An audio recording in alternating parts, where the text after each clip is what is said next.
Hello friends, welcome to Affairs Cloud Learn to Lead. This is Ashu and today we will discuss very important current affair of 31st of December 2020. It means last day of the 2020. So guys, you can see here the two best images of the day, but today we will discuss 10 to 11 very important and the most important current affairs. So watch the video till last. But before proceeding, I want to discuss about Affairs Cloud current affair PDF subscription, that how you can buy our Affairs Cloud PDFs. There are two methods. You can visit our website, that is affairscloud.com/current affairs, or you can directly go to the description box of this video. Under the description box, there is a link to get the subscription at very minimal cost. So you can directly reach the subscription area. What you will get in the subscription? You will get the daily wise PDF. It means in the daily wise PDF section, we are providing you two PDFs. One is related to theoretical current affairs of particular day. Second is the question and answer format of current affairs of particular day. Next is the weekly PDF, very important because all the current affairs arranged according to week wise and you can revise weekly current affairs. Next is weekly test, very important. You can evaluate yourself that how much current affair you can retain for long time period. And next section is the monthly PDF, and it is the most important section because in the monthly PDF section we are providing you 5 type of PDFs. One is related to study PDF. It means all the current affairs of particular month will be provided to you in theoretical format.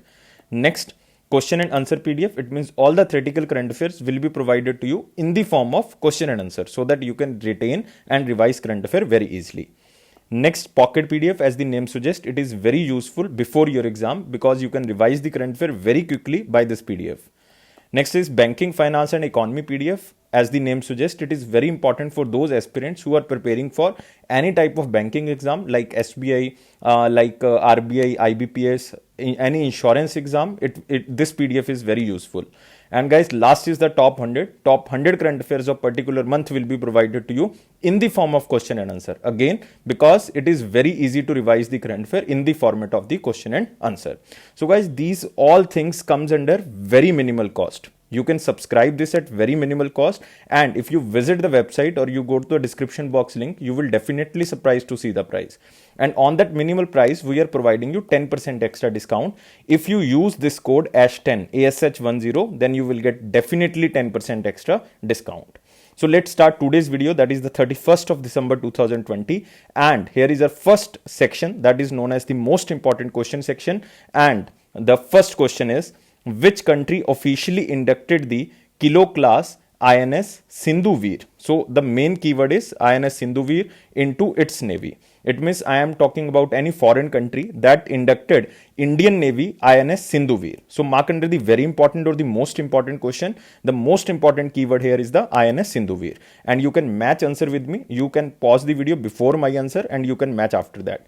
And answer is Myanmar. So guys, remember the answer is Myanmar and Myanmar is right. You can see here, Indian submarine INS Sindhuveer officially inducted Myanmar Navy. And you can also remember that it is the first and only submarine of the Myanmar Navy. This is again very important because before that there was no submarine under the Myanmar Navy. It is the first and only submarine of the Myanmar Navy. And it is also the first time that India has given a submarine to any other country. Again, this is important because it is the only country, Myanmar is the only country that India has given some type of the submarine to any country. So remember, the country is Myanmar. And it was given to Myanmar under the India's vision of the Sagar. And guys, what is the full form of Sagar? Sagar means security and growth for all in the region. So remember, security and growth for all in the region. And the INS Kilo, when inducted in Myanmar, then Myanmar Navy changed its name. Myanmar Navy renamed it as UMS Minai Theenkathu. So you can also remember this name. It can be important. So guys, country here is important. That is Myanmar. Myanmar capital is Naypyidaw. Currency is Kyat. And who is the president? President is U Win Myint. Remember, U Win Myint. Now we are moving to next question. Dr. Harshvardhan virtually inaugurated India's highest meteorological center in which state or UT? And the most important keyword under this question, that is India's highest meteorological center. And remember, this is the second meteorological center located in Himalayas. Second meteorological center located in Himalayas. Earlier, the first one was located in Arunachal Pradesh. Remember, first one is located in Arunachal Pradesh, exact place is in Itanagar. And now it is the India's highest meteorological center, and answer is very simple. Answer is Ladakh in Leh. You can remember in Leh. So answer is Ladakh. You can see here a Union Minister of Earth Sciences and also the Union Minister of Health, Dr. Harshvardhan, virtually inaugurated India's highest meteorological center in Leh, and its height is almost 3,500 meter highest from the sea level. You can remember, but it is not so much important. You have to remember only the name of the UT. You can also see here it is situated at a height of 3,500 meter, and this is India's second meteorological center located in Himalayas, because the first one is located in Itanagar, Arunachal Pradesh. You can also remember that, and it is very useful because it has been established to prevent losses due to weather events such as cloud burst in the Himalayan areas, flash floods, avalanches, glacier lake outburst, and to strengthen the early warning system in Ladakh, so that maximum to maximum lives can be saved at the time of the outburst or any type of the natural disaster. So this is the main purpose of the meteorological center. So again, the most important thing here is the UT Ladakh. Ladakh Lieutenant or the Lieutenant Governor is Radhakrishan Mathur. Remember, Radhakrishan Mathur. And capital is Leh Kargil. Now we are moving to next question. Which Union Minister nominated to the board of Global Alliance for Vaccines and Immunization, Gavi? So you can remember the main keyword, that is the Global Alliance for Vaccines and Immunization. So which Union Minister nominated under this board? Basically, you can see here this board is related to health. Then who will be nominated? Then the answer is very simple, Union Minister of Health. Again the name comes, Union Health Minister Harshvardhan ji, nominated as a member of the board of Global Alliance for Vaccines and Immunization. And guys, remember, this board consists of 28 members, and under 28 members, one is the Union Minister of India Health, that is Harshvardhan. And remember, where is the headquarter? The headquarters are two basically. One is in Geneva, Switzerland. Second is in Washington DC, United States of America. Remember, there are two headquarters of Gavi. One is Geneva, second is Washington DC. Now, what is the work of this Gavi organization? The main work is to focus to the vaccinate all. It means the primary focus is to vaccinate all, and it also aims to save lives, reduce poverty, and protect the world against the threat of epidemic, any type of the epidemic like currently going on COVID-19. And it also helped vaccinate over so many children in the world poorest countries, preventing more than 14 million future deaths. So this is the main function of the Global Alliance for the Vaccines and the Immunization. You can also see here the picture of Dr. Harshvardhan, and he is currently the Union Health Minister. Union Minister of Earth and Sciences also has been nominated Global Alliance for Vaccination and Immunization. Gavi's headquarter, remember, two places. One is the Washington DC, second is Geneva, as a member of its board. So nothing important more than this. So guys, remember which I told you. Now we are moving to next question. What is the name of first of its kind digital platform for ocean data management recently launched by Dr. Harshvardhan? Again the name comes. So this person is basically the superhero of 31st of December news. So remember Dr. Harshvardhan, it is very important again. So first of its kind digital platform for ocean data management recently launched by Dr. Harshvardhan. So you have to tell me what is the name of this digital platform which is used for the ocean data management. So answer is very simple, answer is Digital Ocean. So again, very important question, even you can mark under the most important question. The name is the Digital Ocean for the ocean data management. You can also see here Union Minister of Earth Sciences and Science and Technology Dr. Harshvardhan virtually inaugurated Digital Ocean, first digital platform for the ocean data management. And you can also see here INCOIS.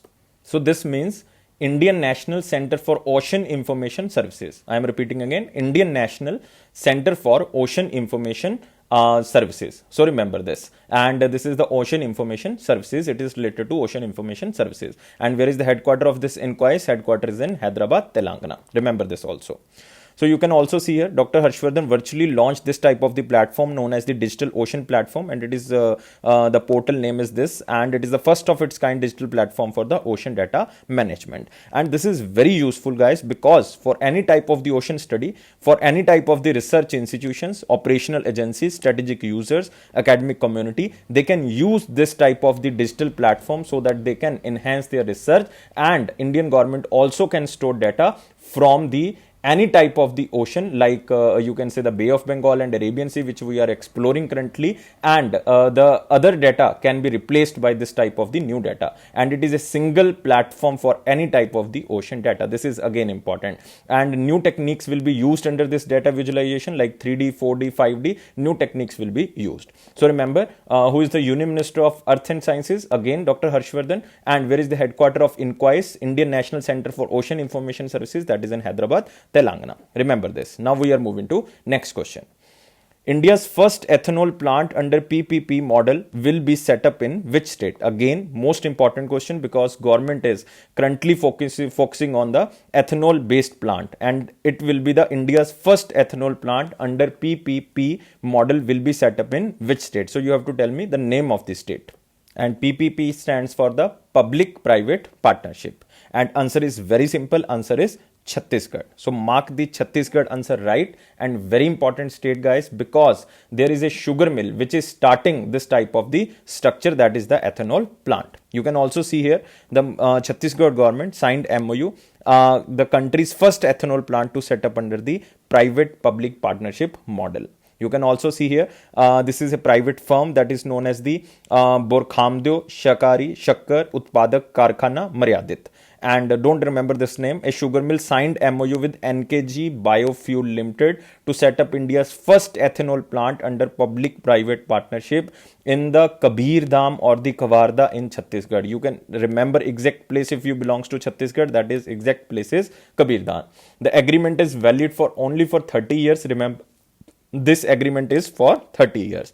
This plant will make ethanol from sugarcane. You can also remember, and more than 100 crore will be invested to set up this type of the plant with a capacity of 40 kiloliter per day. 40 kiloliter per day. So, so much capacity of this ethanol plant. This will produce this type of the ethanol, and it will be produced from the sugarcane. And guys, the state here is important, that is Chhattisgarh. Chhattisgarh Chief Minister is Bhupesh Baghel, remember. Who is the governor? Governor is Anusuya ji, remember. And very important national parks are there in Chhattisgarh. So remember, very important national parks. One is Indravati, remember, one is Indravati National Park. Second is Kangher Ghati National Park. So these two national parks are very important in the Chhattisgarh. Again, I am repeating, the Chief Minister is Bhupesh Baghel and Governor is Anusuya ji. And the two national parks are very important. One is the Indravati and Kangher Ghati National Park. Indravati is a tributary of Godavari River. Remember this. Now we are moving to next question. India's first pollinator park was inaugurated in which state? Again, mark under the most important, and this state is very important, guys, because of the national parks. The oldest national park of India situated under this state, that is the Jim Corbett National Park. So answer is very clear. Answer is D, that is Uttarakhand. So mark the answer Uttarakhand right. You can also see here the pollinator park Forest Research Range Haldwani, that is the exact place Haldwani in the Nainital district of Uttarakhand, and they will start India's first pollinator parks come at the Haldwani, Uttarakhand. The park has over 40 species of butterflies, honeybees, birds and the insects. So they can conserve this type of the pollinator park. So why this type of the pollinator park is basically started in Uttarakhand? So the main objective of the park is to conserve various pollinator species, create awareness among people and promote further research on various aspects. So at present, the park is home to around 40 different species of butterflies, honeybees, birds and the insects. You can also see here, so it will be situated in Haldwani, Nainital district, and you can also remember this is just to create awareness among the people and promote further research on the various aspects. So the home of the 40 different species like honeybees, birds and butterflies, and remember a pollinator is anything that carries pollen from male part of the flower, that is known as stamen, and to the female part of the same or the another flower, that is known as the stigma. You can also remember because this can also comes in the form of the question. So remember, Uttarakhand is again very important, guys. Uttarakhand, you can remember the capital of Uttarakhand. So the Chief Minister of Uttarakhand is Trivendra Singh Rawat. Remember, Trivendra Singh Rawat. And who is the governor? Again, the name is unique, Baby Rani Maurya ji. And I think you can remember the governor name very easily. And very important is the national parks, which we talked before starting this question. And the national parks are very important. One is the Rajaji National Park is there, Rajaji. Second is Gangotri National Park. You can also remember Gangotri. Second is Jim Corbett. I already covered this point. Nanda Devi National Park. This is again very important. This is one of the biosphere reserve out of 18 biosphere reserve. Second is Rajaji National Park. Again very important. We already covered. Valley of Flowers National Park. So I am repeating again the names. One is Rajaji National Park, also known as the Chilla National Park. Gangotri National Park. Govind Pashu Vihar National Park. This was remained. Remember, Govind Pashu Vihar National Park. Jim Corbett National Park, one of the oldest national park of India. Nanda Devi Biosphere Reserve and National Park, Rajaji National Park and Valley of Flowers. So these are the very important national parks. So I think we covered 7 to 8 national parks in Uttarakhand. Now we are moving to next question.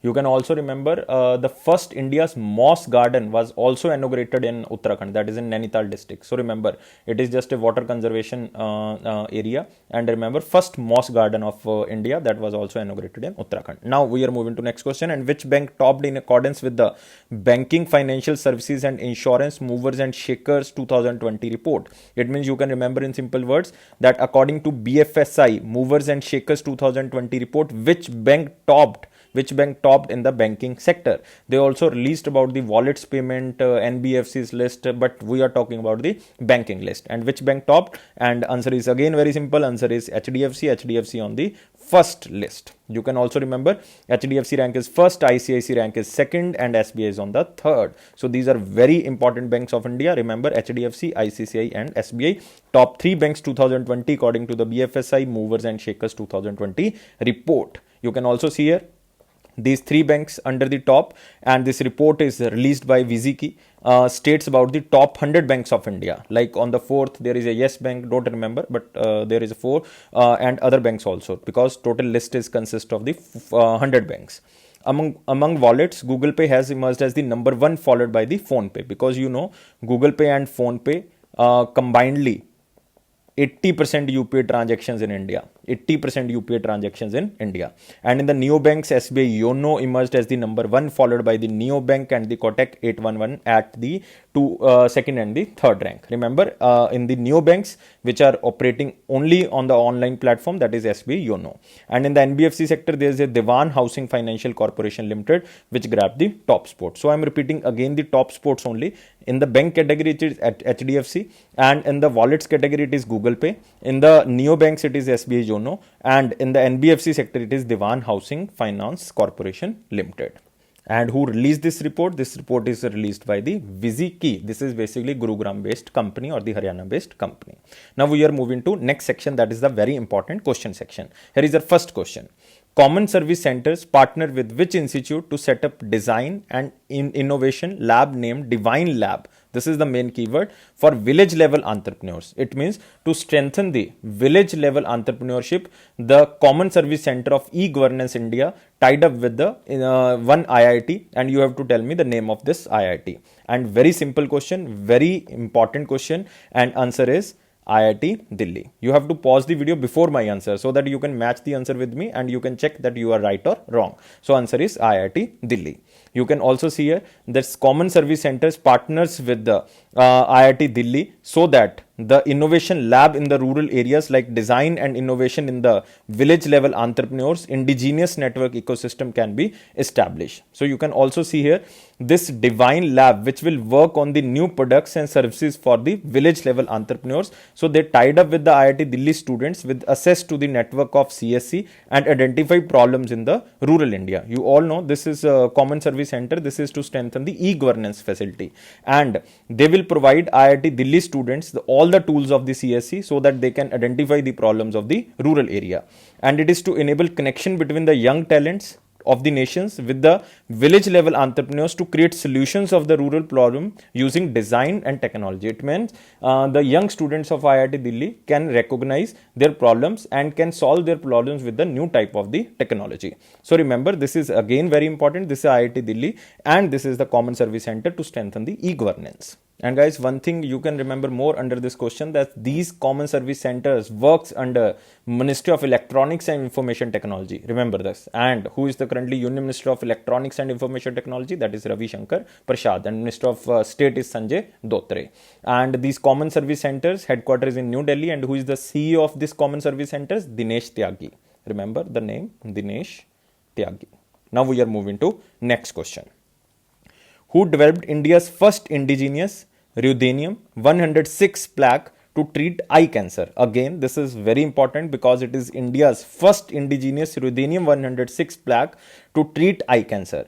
And again, the answer is very simple. You can pause video and you can match answer with me that you are right or wrong.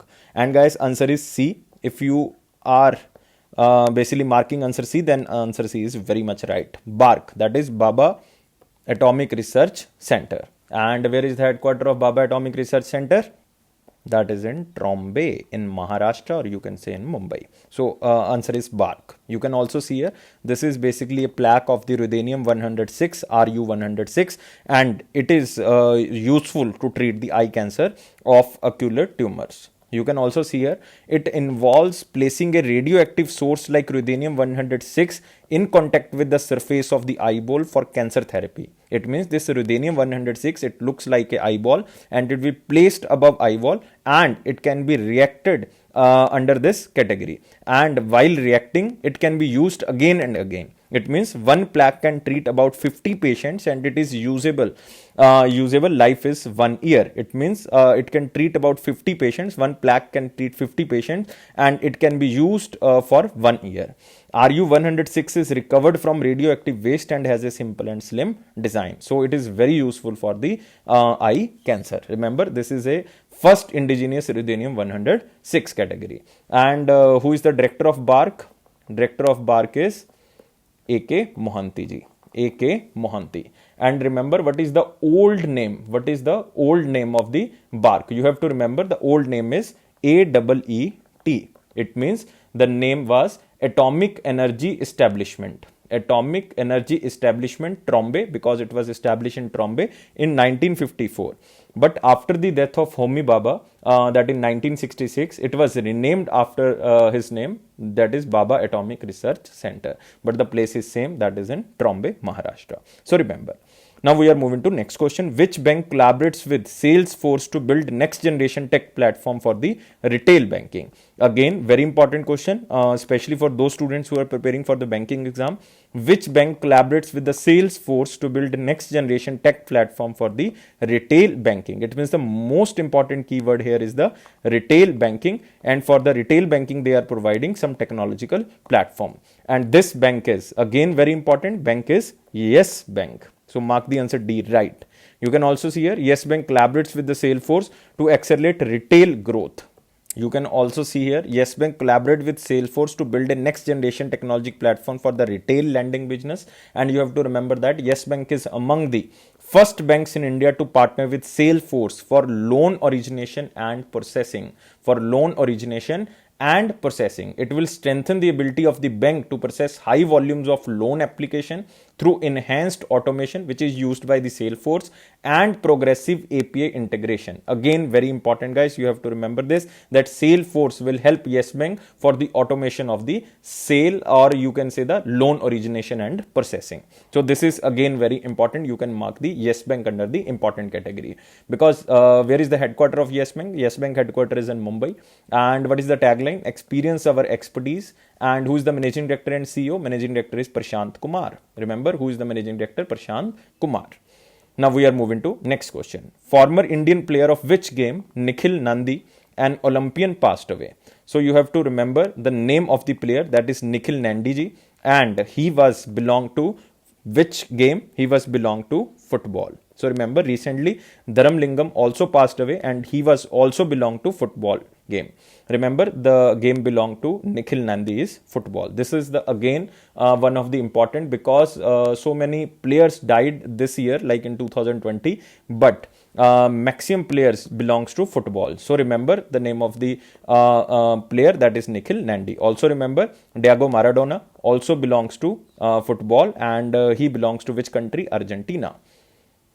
Moving to next question, but you have just see here picture, former Olympian Indian defender Nikhil Nandi passed away. Next question, which bank introduced Travel Now, a one-stop travel marketplace? Again, very important bank here, but the name is not known to many students, but you can remember this name because so many less news concerned with this bank. So answer is DBS Bank. Remember, answer is DBS Bank. This bank launched this platform that is known as the Travel Now platform, and this is known as Development Bank of Singapore. And this DBS Bank India introduced Travel Now. It means this new feature allows the customers to browse and book flights like bus tickets, hotels across any destination within and outside of India. And who is collaborating with this DBS Bank for the travel insurance? This is Bharti AXA General Insurance. Remember, Bharti AXA General Insurance tied up with the DBS Bank for the travel insurance, because for this Travel Now one-stop solution of the marketplace. Remember the name of the bank, this is DBS Bank. You can also see the picture, but there is no picture available for the Travel Now. So we are moving to our next section, that is known as the important question section. Question is, Pimpri Chinchwada Municipal Corporation has signed an MOU with which organization to co-create India's first social impact bond? So mark under the important category because it is the India's first social impact bond. It means who is purchasing bond, the money comes, it will be spent only on the municipal works of the government and also the municipal work of the town.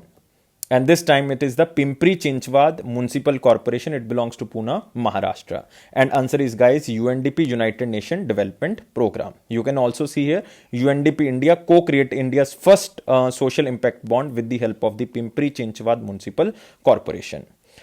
Now, next question is, who developed quantum random number generator? Again, not very important question because so many companies are basically generating quantum random number generator. But you can just remember the news which I am telling you, that quantum random number generator is currently developed by DRDO. Developed by DRDO, Defense Research Development Organization. Headquarters is in New Delhi. Remember, who is the currently head of DRDO? Head is G. Satish Reddy. You can also see here, Young Scientist Laboratory of Quantum Technology, that comes under the DRDO facility, develops quantum random number generator. You can also see here, this quantum random number generator has a capability to detect random quantum events and convert them into a stream of the binary digits so that no one can decode this. With this, India entered a select list of countries which possess the technology to achieve generation of the random number based on the quantum phenomena, that is the supercomputing phenomena. So remember, this quantum random number generator is developed by the DRDO. Now we are moving to last section, that is the one-liner important points. First is the Vijay Rupani unveils Gujarat policy, Gujarat Solar Power Policy 2021.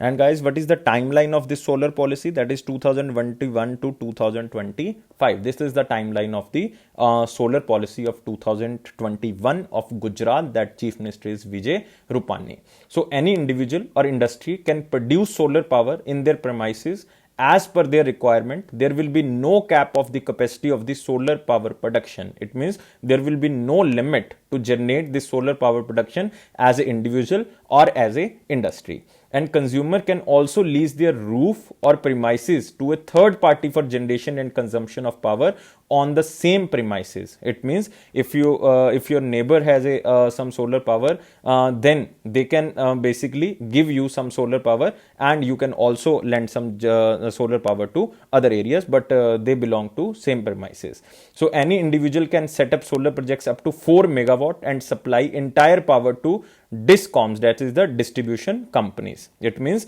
if you have access of the solar power, then you can distribute to the distributor companies. Now this is again important. The here is Gujarat Solar Power Policy. Its time period is 2021 to 2025.